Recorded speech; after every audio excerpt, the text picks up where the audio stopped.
10 orang. Setiap lawan ditangani olehnya dengan satu tamparan. Satu tahanan lagi pingsan. Si MC bertanya, ada yang ingin bergabung lagi? Pada saat itu ada satu tangan terangkat, itu adalah pemeran utama pria Hyun-soo. Pria gendut itu tertawa, mengejek dia. Kontes dimulai. Yang pertama, dia hampir menamparkan Hyun-soo terbang. Tidak menyangka Hyun-soo bisa bertahan, menggosok wajah ya. Dia mencoba yang terbaik untuk menamparkan satu, lawannya tidak terluka. Kedua terus menamparkan seperti itu. Pelahan Hyun-soo sepertinya tidak bisa tahan lagi. Tapi dia ingin menang, berpikir untuk menggunakan trik. Hyun-soo regangkan tangannya, lalu menamparkan lawannya. Saat tangan Hyun-soo hendak dekat wajah lawannya, tangan itu berubah menjadi kepalan. Hyun-soo sudah menang, para tahanan di sebelahnya berteriak terus-menerus. Pria gendut itu bangun dan berkata Hyun-soo curang, tapi tidak ada yang percaya. Dia marah dan memanggil orang untuk memukul Hyun-soo. Tanpa diduga, kekuatan Hyun-soo sangat baik, dengan cepat menghabiskan orang-orang itu. Dia bahkan menungganginya dan menamparnya beberapa kali. Saya menamparkan seperti ini, kau bajingan. Sampai sipir tiba, pertarungan baru saja berakhir. Sampai malam ada seseorang kemari untuk menemukan Hyun-soo. Ingin menimbulkan masalah. Tidak, orang itu memintanya untuk bergabung dengan geng mereka. Ternyata, di pagi hari dia melihat trik punya Hyun-soo. Tapi dia tidak menganggapnya curang, tapi kecerdasan. Hyun-soo tidak berpikir apa-apa, langsung setujunya. Jadi dia tahu orang ini. Orang itu bernama Jae-ho, legendaris di penjara ini. Hari pertama masuk ke penjara, sudah habisin semua bos, menjadi pemimpin di sini. Mengelola perdagangan tembakau di penjara. Bahkan sipir mendengarkan dia juga. Hyun-soo tidak melepaskan kesempatan ini. Dan Hyun-soo menjadi anak buah Jae-ho. Tapi belum ada manfaatnya, sudah ada masalah. Ada tahanan baru, penjahat terkenal, Kim Sung-han. Dia adalah bos mafia. Jae-ho juga tahu. Jadi dia mengajukan proposal untuk membagi keuntungan dan hidup dalam damai. Tetapi Sung-han menolak. Orang seperti dia tentu saja ingin mengambil semuanya. Tidak hanya itu, dia juga mengirim orang untuk menangkap orang kepercayaan Jae-ho. Mempermalukannya. Jae-ho mengertakkan gigi dan bertahan. Tanpa diduga Sung-han tidak puas, mengirim seseorang untuk membunuh Jae-ho. Pembunuh itu datang dari belakang, menarik pisau dari lengan bajunya. Hendak menikam Jae-ho, Hyun-soo bergegas. Dan menyelamatkan hidupnya. Jae-ho akhirnya marah. Dia mencari sipir, memperingatkannya untuk tidak bergabung dengan cerita selanjutnya. Kemudian menangkap Sung-han. Tuang minyak ke dalam panci lalu nyalakan apinya. Minyak panas ditaburkan di potongan daging, dagingnya langsung matang.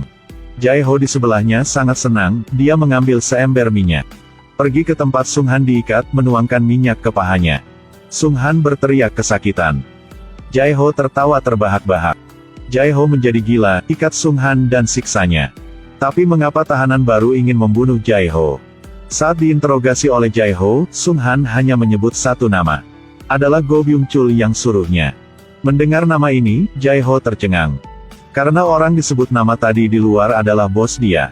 Dia menderita selama lebih dari 10 tahun karena bos dia, sekarang orang itu bahkan mengirim seseorang untuk membunuhnya. Jae-ho berpikir semua ini terjadi karena kekuatannya terus tumbuh sehingga bos ingin membunuhnya. Dia akan membalas dendam dengan bosnya. Jae-ho memutuskan ketika dia keluar dari penjara akan bunuh bos dia, Go. Hyun-soo di sebelahnya juga kaget karena Go juga adalah targetnya. Identitas Hyun-soo sebenarnya adalah seorang polisi. Belum lama ini polisi sedang menyelidiki Go Corporation. Pada saat itu tangan kanan punya Go sudah masuk penjara. Jadi departemen kepolisian sudah kirim Hyun-soo untuk dekati dan melacak aktivitas Jae-ho. Dia dengan cepat memanggil Bos Chun, tetapi tidak menyangka Jae-ho mengawasinya di belakang. Jae-ho merasa curiga dan mengirim seseorang untuk menyelidiki Hyun-soo. Meskipun Hyun-soo sangat berhati-hati, tapi gambar yang diambil dengan Bos Chun masih ditemukan. Identitas Hyun-soo terungkap. Tapi saat Jae-ho mengetahui identitas Hyun-soo, tidak memerintahkan untuk membunuhnya. Karena dia menemukan cara untuk membuat Hyun-soo bantu dia untuk membunuh Go. Hyun-soo masih belum tahu ada bahaya di dekat. Dia berbaring di kursi berpikir bahwa ketika menyelesaikan misi, dia akan kembali menemui ibunya. Pada saat ini, dia tidak tahu bahwa ibunya dinabrak mobil sampai mati. Tidak salah, itu diatur oleh Jae-ho. Ketika berita buruk datang, Hyun-soo menangis. Dia menentang bahaya dan memanggil Chun minta keluar untuk mengurus urusan ibunya. Tapi dia takut mempengaruhi penyelidikan jadi dia menolak. Mendengarkan ini membuat Huinsu putus asa. Bagaimana Anda bisa memperlakukan saya seperti ini? Tapi keesokan harinya sipir bilang izin keluar sebentarnya diterima. Sebenarnya Jae-ho menyuruh sipir untuk melakukannya. Ketika Hyun-soo selesai mengurus urusan ibu, ketika dia kembali, mata melihat Jae-ho berubah. Dibandingkan dengan sikap dingin atasannya, gangster seperti Jae-ho lebih manusiawi. Menghadapi Jae-ho seperti itu, Hyun-soo sangat canggung. Jadi suatu malam dia mengungkapkan identitas aslinya.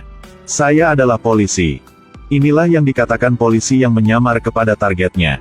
Tapi coba perhatikan ekspresi Jae-ho. Meskipun dia terkejut, sebenarnya dia sedang berpura-pura. Sebelumnya, melalui sebuah foto, dia mengetahui identitas asli Hyun-soo. Tapi berpura-pura sepertinya tidak ada apa-apa untuk memikat Hyun-soo. Jadi Jae-ho mencari orang mengemudi truk untuk menabrak ibu Hyun-soo sampai mati. Lalu berpura-pura peduli, atur dia untuk bisa pergi keluar. Jadi Hyun-soo yang baru saja kehilangan orang yang dicintai akan merasa bersalah pada Jae-ho. Jadi mengatakan identitas dia yang sebenarnya kepada Jae-ho. Sekarang Hyun-soo berada di bawah komandonya. Ketika dia keluar dari penjara, Hyun-soo menjadi antek Jae-ho. Departemen kepolisian tidak dapat menghubungi Hyun-soo. Satu-satunya cara untuk menemukannya adalah tangkap dia. Tapi Hyun-soo karena kematian ibunya. Dia tanya kepada Chun, yang nabrak ibu saya mati, belum ketemu juga. Tapi Chun hanya mengatakan bahwa cepat atau lambat akan dapat menangkapnya. Sikap dingin itu membuat Hyun-soo lebih kecewa. Sekarang hanya dekat Jae-ho baru bisa meraskan sedikit kemanusiaan. Karena dia ingin Jae-ho menyenangkan, dia memberikan berita palsu kepada polisi. Ada transaksi narkoba yang terjadi di sini. Biarkan Chun memimpin pasukan polisi besar untuk menangkapnya. Tetapi penemuan itu hanya penjualan biasa. Bermain dengan Chun dan juga menyelesaikan transaksi narkoba. Sekarang Jae-ho juga melihat kesempatan telah datang. Jadi dia membunuh Go, dan duduk di kursi paling atas. Ketika mendengar berita itu, Chun sangat marah. Dia menelepon Hyun-soo dan menunjukkan kepadanya sebuah video. Ketika dia melihat video itu, dia merasa ingin menjadi gila. Karena di video itu ada adegan ibu dia sebelum meninggal. Di video wajah si pembunuh terlihat jelas adalah bawahan Jae-ho. Sekarang dia baru tahu, jika pembunuh ibunya adalah Jae-ho.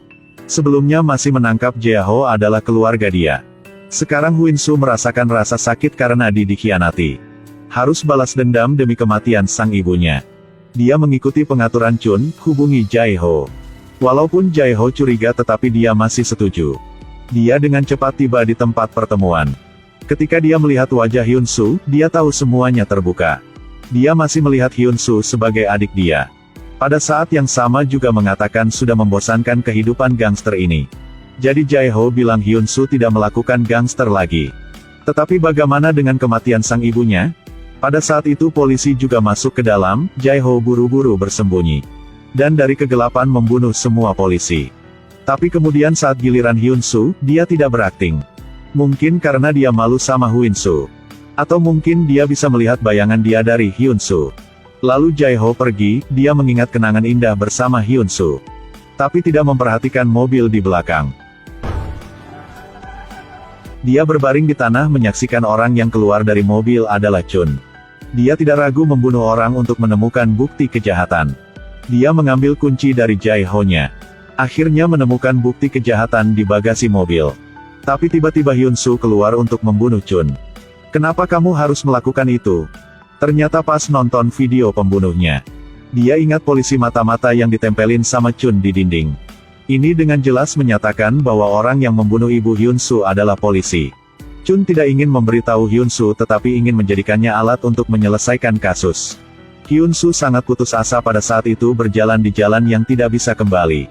Lalu dia meletakkan pistol di tangan Jae-ho, menyalahkan kematian Chun kepadanya. Lalu menutup hidung Jae-ho sampai dia mati. Dia berbaring diam di dalam mobil Jae-ho, tidak tahu harus pergi kemana. Tragedi karakter kecil adalah mereka tidak bisa mengendalikan takdir mereka. Dari awal hingga akhir hanyalah bidak catur orang lain. Tapi ingat, catur juga ada batasnya. Setelah batas tercapai, pion juga dapat membunuh sang juara. Satu penjara di Korea mengadakan kontes tamparan. Lihat orang ini, dia memenangkan 10 orang. Setiap lawan ditangani olehnya dengan satu tamparan. Satu tahanan lagi pingsan. Si MC bertanya, ada yang ingin bergabung lagi? Pada saat itu ada satu tangan terangkat, itu adalah pemeran utama pria Hyun Soo. Pria gendut itu tertawa, mengejek dia. Kontes